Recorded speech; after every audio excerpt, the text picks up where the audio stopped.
There is a certain kind of person who walks into a room and changes it without saying a word. They don't argue, they don't explain themselves, they don't chase, don't defend, don't perform. And yet, everyone watches them. You've met this person. Maybe you've envied them. What you were sensing was not confidence, it was sovereignty. And by the end of this, you'll understand exactly how it's built. The Stoics had a word for the highest state a mind could reach. Not happiness, not success. Autarkeia, self-sufficiency. A self that does not require the approval, reaction, or permission of anyone to remain whole. Marcus Aurelius ruled the known world and wrote over and over a single reminder to himself that no one can harm the part of you that you refuse to hand over. Most people hand it over for free 100 times a day. The sovereign man does not. Understand first what you're losing when you're readable. When people can predict you, they can move you. Every time you react instantly, explain when no one asked, or reveal what you want the moment you want it, you hand another person the map to your interior. And Machiavelli understood something the Stoics only implied.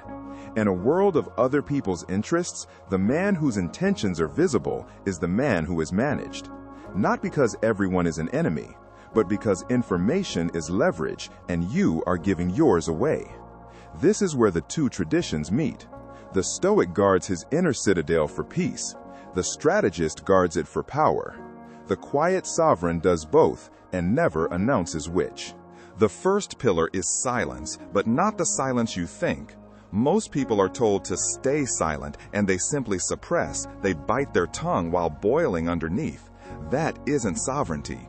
That's a lid on a pot. Real silence is not the absence of a reaction. It's the absence of a need to react. Epictetus taught that between what happens and how you respond, there is a space. Everything you are lives in that space. The reactive man has no space. Stimulus and response are fused, so he is, in effect, remote controlled by whoever pokes him. The sovereign man widens that gap until it becomes a room he can walk around in. Someone insults him and there is a pause, and in that pause he is free. He chooses. That pause is the entire difference between a man who is ruled and a man who rules himself. The second pillar, stop explaining. Notice how often you narrate your own decisions to people who never asked for a reason. You over-explain because, underneath, you're seeking permission. You want the other person to agree that your choice was valid, so you can feel safe in it. But a decision you must defend to others is a decision you haven't fully made within yourself. Carl Jung would say the compulsion to explain is often the shadow speaking, the disowned part of you that still needs external approval to feel real.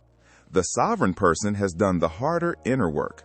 They've made peace with being misunderstood. And that is the price of sovereignty that nobody advertises. To be unreadable is, sometimes, to be misjudged, and to let that be, without rushing to correct the record. Most people cannot pay that price. They'd rather be understood than free. The sovereign chooses free. And here's where most channels in this space stop, and where the real work actually begins. Because you cannot become unreadable to others while remaining unreadable to yourself. Jung's insight cuts against the whole fantasy of cold, detached power. He said everything you refuse to see in yourself doesn't disappear. It goes underground and runs your life from there. The man who suppresses his anger to seem stoic doesn't become calm. He becomes a man ruled by a hidden fury he won't look at. That's not sovereignty. That's a costume. True, quiet sovereignty requires that you turn inward first and meet the parts of yourself you've been performing over.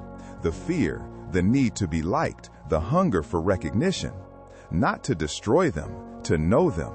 Because a man who knows his own shadow cannot be manipulated through it. You cannot be baited by an insecurity you've already faced in the mirror. This is the depth the imitators skip, and it's the reason their power is brittle and yours won't be. So bring the three traditions together, because separately they're incomplete. The Stoic gives you the inner citadel, the self that needs no applause. Machiavelli gives you the discipline to keep your citadel private in a world that rewards visibility. And Jung gives you the honesty to make sure that what you're guarding is a whole self, not a wound wearing armor. Silence without self-knowledge is repression. Strategy without inner peace is just anxiety with a plan. Peace without strategy gets quietly trampled. But together, held by a man who has actually looked at himself, they produce something rare. A person who is calm because nothing inside is unexamined, private because he owes no one his interior, and unmovable because there is no hidden lever left to pull. So here is what quiet sovereignty actually asks of you. Not to become cold, not to play games, but to build a self so complete that approval becomes optional and reaction becomes a choice. Guard your inner world. Speak less than you feel.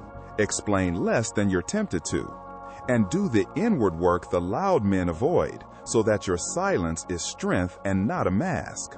The world is full of people performing power.